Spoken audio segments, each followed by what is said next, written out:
My name's Odina, and And I'm Nathan. yep, and today it's okay. And today we're going to be talking to you guys about facilitating growth in students with special needs. Yay! Yay!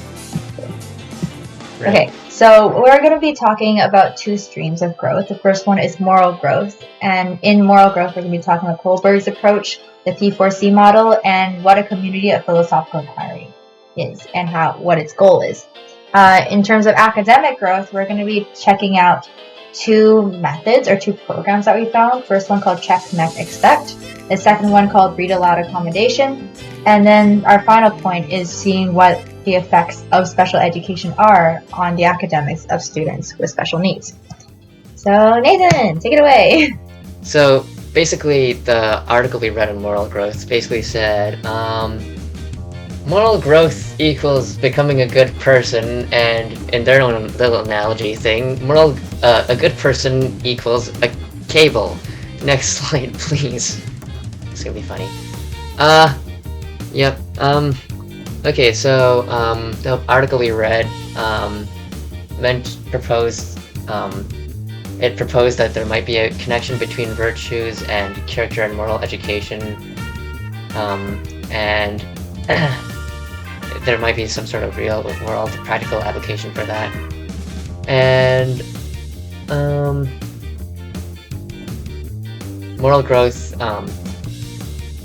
it mentions moral growth to have a couple of definitions. One of them would be achievement of a full life, and includes being a good person. And the main idea for this would be the cable and chain metaphor.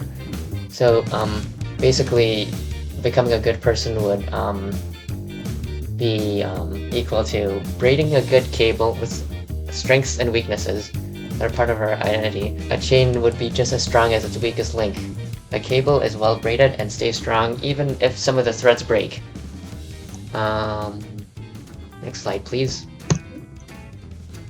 And so we move on to Kohlberg's stages of moral development. We have these 6 lovely stages that they're broken into a couple of sections that I've found on the internet. First one would be pre-conventional, and that includes stages 1 and 2, which would be obedience and punishment orientation and self-interest orientation, or I'd like to call them, how can I avoid punishment and what's in it for me? The second section it broke up into would be the conventional bit, which would be interpersonal accord and conformity, and authority and social order maintaining orientation, which would be broken into social norms and good boy and girl attitude and law and order mentality. And the third would be post-conventional, which would have social contract orientation and universal ethical principles, and a principle conscience. For the P4C model, it stands for Philosophy for Children, and it relies on building a community of philosophical inquiry where students and teachers respect each other enough to openly share their thoughts and beliefs. It is built around John Dewey's philosophy of education, being made for democracy. An example of this would be a topic is brought up, a talking circle can be created so that every student can express their thoughts on the topic without being cut off. The students can then respectfully and constructively criticize another's statements. The goal of this would be to create reasonable, good people capable of autonomy and solidarity. So this is a quote that explains the purpose of the community of philosophical inquiry. And I'll toss it to Odina to do stuff. All right. Thank you, Nathan. So I'm going to be talking more on the academic growth perspective.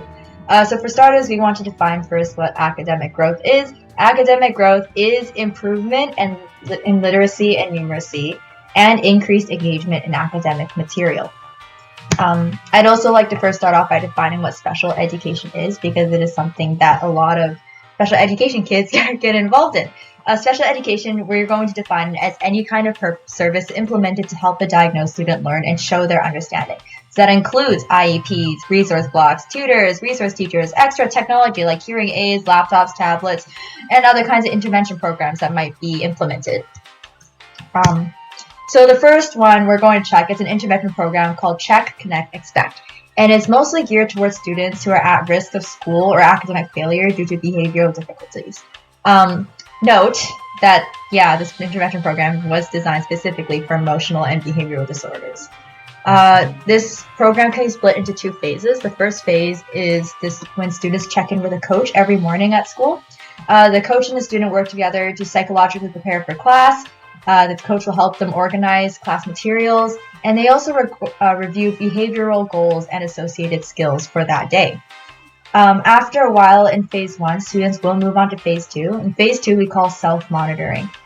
There's 2 parts to this. So the first part is when the student and the teacher will submit a rating of the student's behavioral success of that day.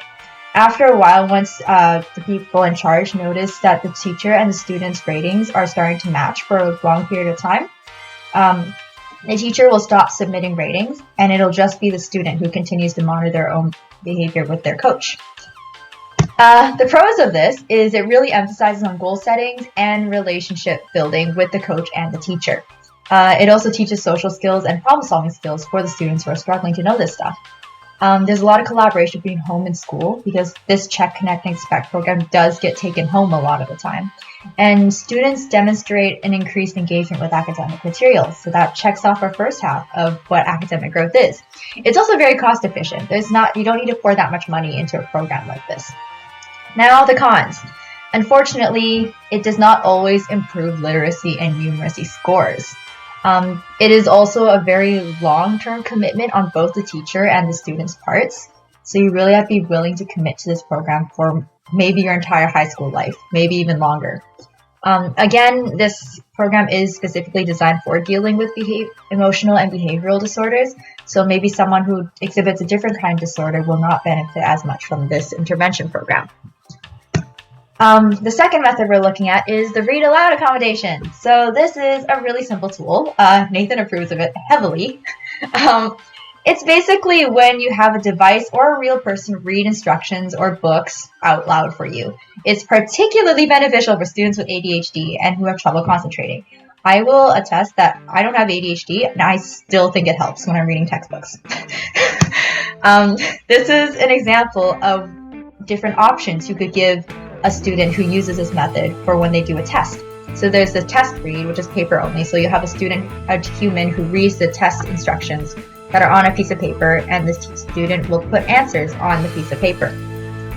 You have the other method, which is when a human will read aloud a test from paper, but the student will answer on a computer or on some technological device. The last one is text-to-speech. This one is probably the most efficient one because it's not using a human, it's using a robot or an AI to read out the words for you, and the student takes the test completely online without any human help. It is simply just perhaps a supervisor during a resource block who does this. I will say when I was teaching helping out at the resource center in my high school, I did see people who do tests this way, and oftentimes what I noticed was the text-to-speech version really isolates them. So if I had to recommend one, I would recommend the first 2 because you still get a human involved and that's more relationship building for the students. Here's a big problem with this read aloud accommodation though. While it does to help students engage with the academic material, studies have mixed results on effects on academic scores. In a study for learning disabilities, a contemporary journal, it concluded that it did improve a student's self-concept, so their self-identity and their image of themselves improved drastically, but it did not improve their test scores. Don Johnston organization, they're actually a company that makes read aloud devices. They argue so hard that it helps improve reading comprehension scores significantly. And of course, there was another study done at the University of Miami in which 17% of students with disabilities had improved test scores, but 20% actually had their performance impaired. which is kind of surprising to see. Yeah, I don't think Nathan really agrees with this test results. I mean, it could be that in this study they had students of a variety of different disorders. They weren't really specific on which disorder they were looking at. What I realized, or what we realized as we were reading through this, is that there's no perfect one-fits-all intervention or accommodation that can help improve academic scores. However, these interventions can help students with learning disabilities engage with the academic material, which lets them feel empowered and still learn some new knowledge and skills. This is just personal thoughts, but I think it would be better when it comes to students with special needs that testing methods change from a score-based grading to standards-based, so that these students have a clear goal in mind when they're learning, and it's not so much about their academic score they get, so much as what skills have they acquired. Again, I suppose this falls into the new BC curriculum with its 21st century skills in the core competencies. So this is just falling back to remind everyone what special education is, because we're going to get on to a section where we're going to evaluate just how effective special education really is. So there was a study done on roughly 50,000 students from K to 12, so large range for 3 years, and they gradually narrowed down the sample size every year. And what they found was that students with disabilities and special needs who participated in special education during a semester or in the previous semester did in fact score higher in reading and math. So this is just a way that I wanted to tell everyone that despite the weird results we saw in our studies, it's clear that these intervention programs and special education in general does have a huge effect for students with special needs. It does help them. It's just that you really need to get to know each individual student and what they need and adapt and create an IEP specifically for them. Maybe with the read aloud accommodation, maybe with Check, Connect, Expect, maybe with something completely new that we haven't touched on. Who knows? So in conclusion, what we found was that there are many ways for students with special needs to grow, both morally and academically. Morally, they are very much capable of learning what is right and wrong, learning what it means to be a good person, and students have a lot of tools to facilitate that, one of which we mentioned is the P4C model. I don't think there's really anything wrong with it, because it is not, in a way, it's teaching students to respect one another as human beings, as well as giving them the chance to own their opinions and make that their own identity. So I think that's really amazing. And it does help create good people, because it helps them learn to be reasonable with one another, that there are going to be people with different opinions. They can constructively criticize one another, but in the end, they should never be harming each other's feelings. On the academic field, of course, despite the weird study results we saw, you can see that special education does make a huge difference for students with special needs. It just takes a lot of individualized work with each student. Some students will benefit from a read aloud accommodations. Others might not as much. Sometimes they'll need a different kind of accommodation. Maybe they just need a resource block, more time to do something. Maybe they will need a one-on-one tutor all the time. Maybe they need hearing aids. I know someone who uses hearing aids. They use the FM thing. It's actually pretty cool. So yeah, those are basically our conclusions. Nathan? In conclusion, thank you for watching! Woo! Ouch. And then this is just our works cited. Yeah.